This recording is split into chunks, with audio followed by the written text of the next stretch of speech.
This video contains spoilers. Don't say I didn't warn you.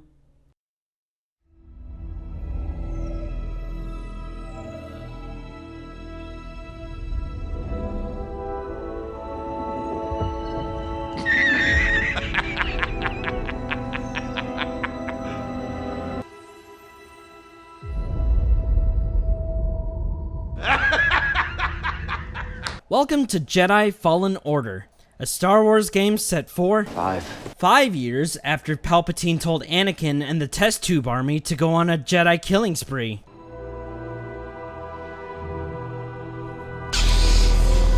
Don't do it! To put it simply, Jedi Fallen Order is just like Dark Souls. That's just like Dark Souls. okay, it's not exactly like Dark Souls, but it's definitely a Souls-like game. Challenging yet satisfying combat? Check. All women are queens! Bonfires?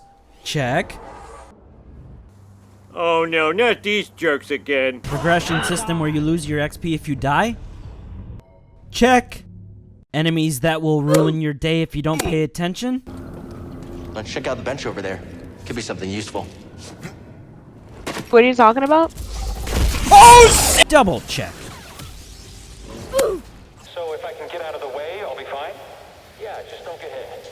Just don't get hit. Just don't get hit. Yeah, easy. The only real differences between Fallen Order and the Soul series are that blocking and parrying have their own dedicated stamina bar. Special attacks use your force meter, and for once there are actually difficulty settings. Story mode for pansies.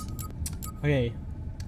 Players who want to focus more on the story and desire a minimal combat challenge, aka you're a fucking games journal. Oh, and you use a lightsaber so you don't have that stupid weapon bouncing off the walls bullshit. And of course, taking place in the Star Wars universe, you get a riveting story with compelling characters that overall are quite well suited for a Souls-like game. Calico! You were talking in your sleep. Weirdo. Meet Cal Kestis, a scrawny ginger boy who looks like he's about to poop his pants every time he runs. Do you have any idea how fast I am? With his master Jaro Tapal taking a very long dirt nap and having a serious case of Jedi PTSD, Cal's connection to the Force is damaged. This dude's just scared shit. Okay, shut that thing off. He just smacks her. Why did you leaving him with his master's lightsaber and only one of his Force abilities. Which ability is that, you ask? No, don't let go. I can't hold on! Bro! No!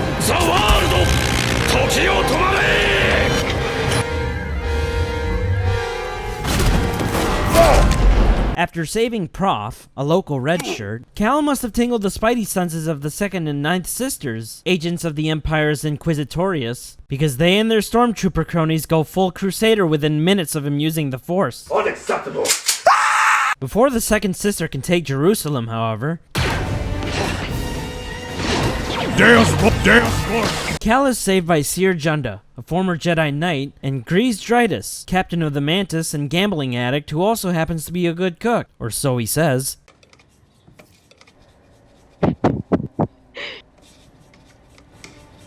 You want some there? Yeah, boy. Together, they set out on building the foundations for a new order of Jedi. But in order to do that, Cal has to risk his life for complete strangers while they go on a galaxy-wide fetch quest. The best kind of fetch quest. Anybody else?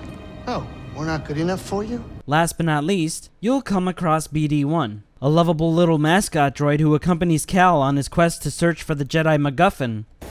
You okay? Wait, I can help you with that. Will you let me? Oh, okay.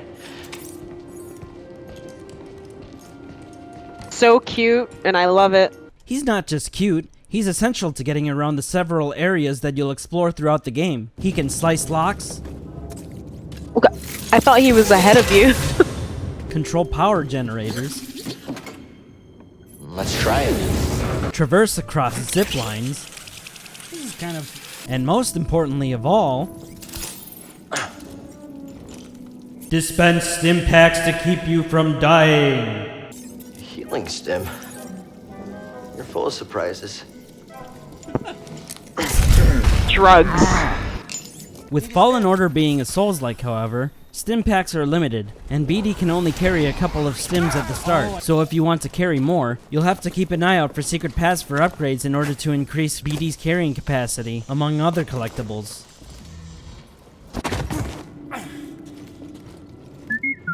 Good catch, BD.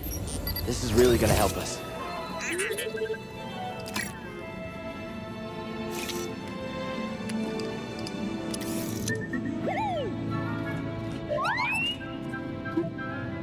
The majority of other collectibles that you find throughout the game are cosmetic, such as skins for BD1, parts to customize Cal's lightsaber, and ponchos.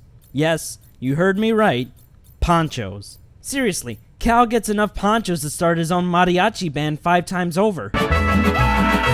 Oh, and if you look hard enough, you'll eventually be able to use a double-bladed lightsaber!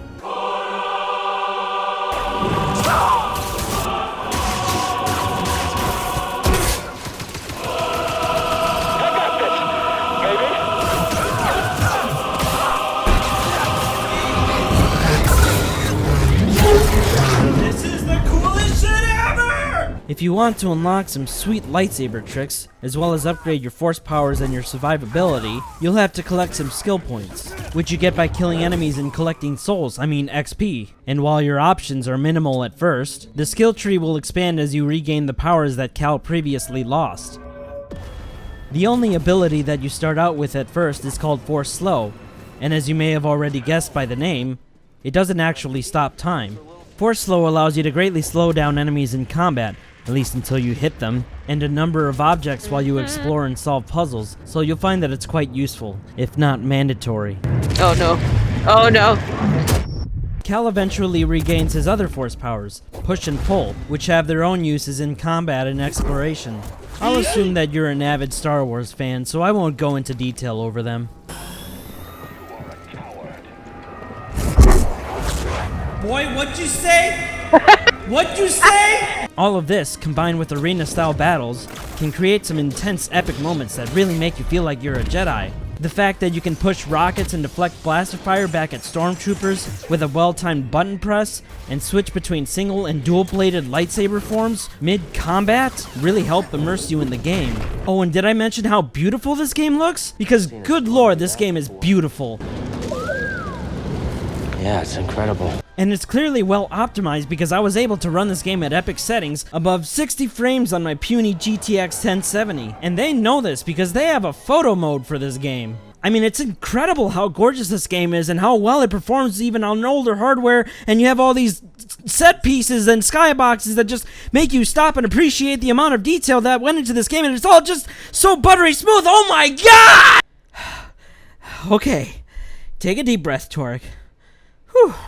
Alright, now then, the pet peeves. While I do enjoy the story of Fallen Order, the way it's structured pretty much forces you into traveling to a specific area before you're allowed to progress any further. And while you can search through all sorts of detours and hidden pathways, you'll come across dead ends on more than one occasion, because either Cal or BD will still need an ability that has yet to be unlocked. Let me in!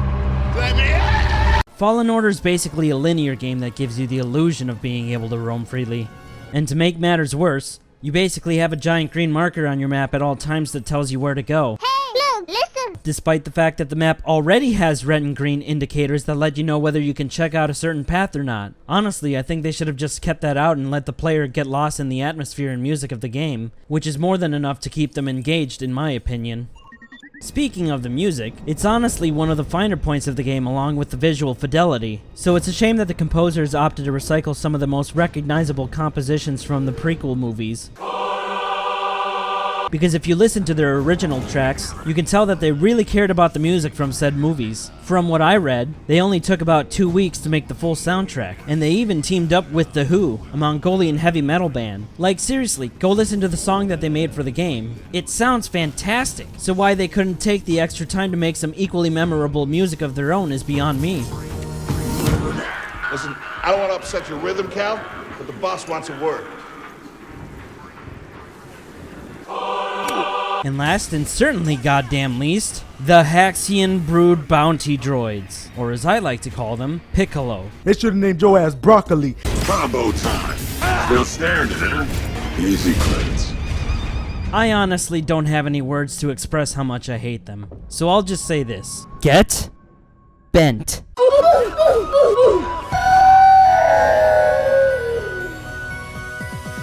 Those points aside, there isn't really much else about Fallen Order that I take issue with, because everything else about the game feels pretty damn good. There are a few other things that I decided not to cover, mostly because I don't want to spoil any more of the game than I already have. And honestly, I'd rather you check the game out and discover the awesome things that I didn't go over. So here's my verdict. It's good. Seriously, go play it. It's a good game with a message about trusting in others. It's challenging but fun.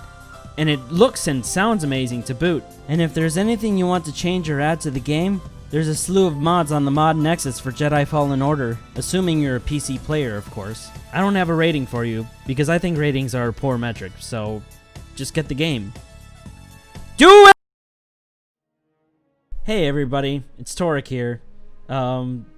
Geez, if you made it this far, then I don't know what to say except thank you.